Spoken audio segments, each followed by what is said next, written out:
अमृत पाणी योजनेच्या राजकीय घडामोडीवरून नगरसेवक शेखर माने यांनी सत्ताधाऱ्यांवर हल्लाबोल केला आहे। मिरजेची अमृत योजना जाणीवपूर्वक रखडवण्याचा डाव काँग्रेस, राष्ट्रवादी आणि शासनातील झारीतील शुक्राचार्यांनी संगनमताने सुरू केल्याचा आरोप शेखर माने यांनी केला आहे।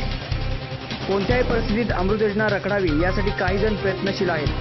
त्यामुळे या अमृत मागच्या झारीतील शुक्राचार्यांचा मिरजकरांच्या जीविताशी खेळ सुरू असून कोणत्याही परिस्थितीत अमृत पाणी योजना सुरू करण्यासाठी उपमहापौर गट प्रयत्न करणार असून मिरजेच्या जनतेला स्वच्छ मुबलक पाण्यासाठी आमचा आग्रह राहणार आहे। जनतेच्या मुखातील पाणी हिसकावून घेणाऱ्या झारीतील शुक्राचार्यांना जनता कदापि माफ करणार नाही असा टोलाही नगरसेवक शेखर माने यांनी त्या शुक्राचार्यांना लगावला आहे।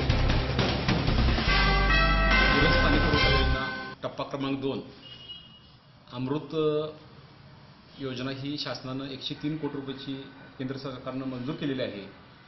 पण दुर्दैवानं काँग्रेस पक्ष, राष्ट्रवादी काँग्रेस पक्ष महापालिकेत सत्तेवर आहे।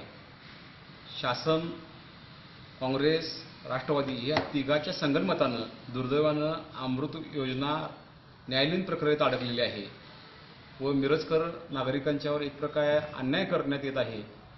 जादादाराची निविदा मान्य करू नये ही भूमिका सुरुवातीपासून आमची होती, पण जाणीवपूर्वक शासनानं, स्थायी समितीनं जादादाराची निविदा मान्य केली व इकडं राष्ट्रवादी काँग्रेस पार्टी एका बाजूला ठराव मंजूर करतं, एका बाजूला राष्ट्रवादी काँग्रेस पार्टीचे नगरसेवक कोर्टात जातात, इकडे काँग्रेसचे सदस्य ठरावाला समर्थन करतात, परत काँग्रेस पक्ष कोर्टात जातो।